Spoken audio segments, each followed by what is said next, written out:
अस्सलाम वालेकुम रहमतुल्लाहि व बरकातुहू। आप देख रहे हैं न्यूज स्पीक। मैं आपका भाई आरिफ रहमान। तो चलते हैं खबरों की तरफ। आप हमारे चैनल पर पहली बार आए हैं तो चैनल को सब्सक्राइब करें, बेल आइकन और पर क्लिक कर दीजिए ताकि हमारी हर वीडियो सबसे पहले आपको मिल जाएगा। खबरें आ रही हैं 7 लोगों की मर्डर करने वाली शबनम, जो लगभग 5 साल से जेल में है और उसको फांसी की सजा सुनाया गया है। ऐसी स्थिति में जब भी शबनम को कोर्ट में पेश किया गया तो शबनम ने एक ही मांग रखी कोर्ट के सामने कि सीबीआई की जांच की जाए, और कोर्ट ने इस बात को नदारद करते हुए कार्रवाई मुकम्मल की है। ऐसी स्थिति में इस वक्त फांसी की सजा जो अनकरीब होने वाली है, विशेषज्ञों से जो पता चल रहा है कि उसकी फांसी पर फिलहाल रोक लगा दी गई है। जिसने अपनी जान की जो रक्षा की मांग रखी थी और बड़े बड़े लीडर और राज्यपाल, राष्ट्रपति, इन लोगों के सामने अपनी जान की भीख मांगी और अपनी जान की रक्षा देने की, फांसी को टालने की जो अपील की, उसको मंजूर कर लिया गया।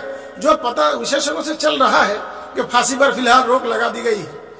उनसे मिलने जब सलीम नाम के शख्स ने जेल में उनसे मिलने के बाद जब उनसे पूछा कि अब तो तुमको फांसी होने वाली है, तो मैं तुमसे एक बात पूछना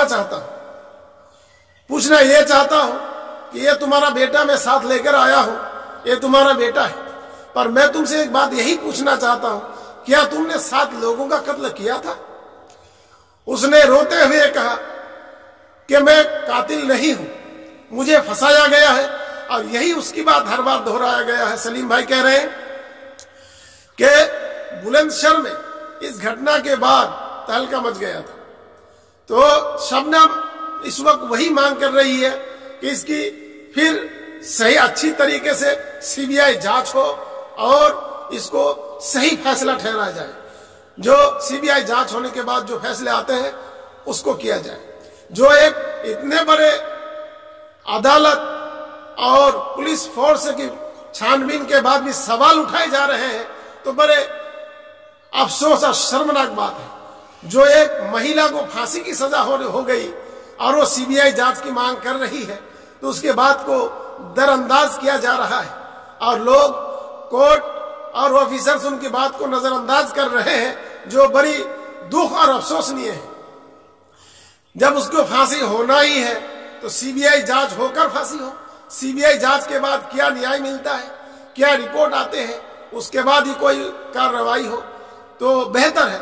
ये तो इतने बड़े प्रशासन जो इंसाफ के कटघरे में है, भारत की जितने बड़े इंसाफ के बड़े बड़े कोर्ट कचहरी हैं, इन पर सवालिया जुमला बन जाता है। तो आप वीडियो को देखिए, सुनिए, फिर सुनने के बाद अपनी राय कमेंट में हमें जरूर बताइए। हमारे साथ जुड़े रहिए ताजा अपडेट के साथ। फिर मिलेंगे कभी सनसनाती खबरों में। अस्सलाम वालेकुम व रहमतुल्लाहि व बरकातुहू।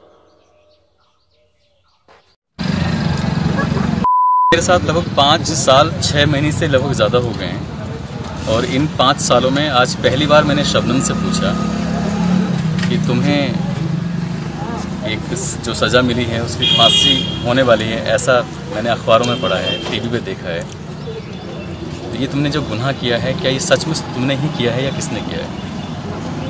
तो शबनम ने कहा मैंने ऐसा कोई गुनाह ही नहीं किया है, यहाँ मुझे फंसाया गया है।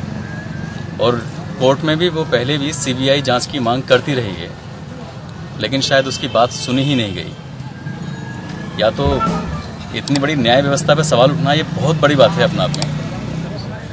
अब क्या सच है क्या नहीं है, अब शबनम को या तो बात करने की मीडिया से इजाज़त दी जाए कि शबनम बाहर आए और मीडिया के सवाल जवाब भी दें, और या फिर इसकी जांच होनी चाहिए ठीक से, सही सिरे से।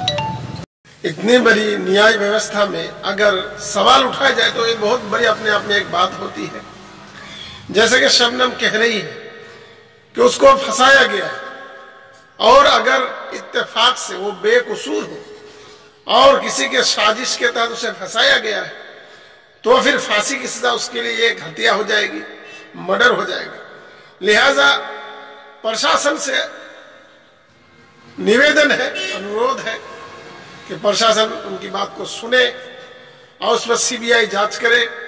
अगर वो कातिला है तो फांसी की सजा तय है, और अगर बेकसूर है तो फिर उसकी जिंदगी बच सकती है।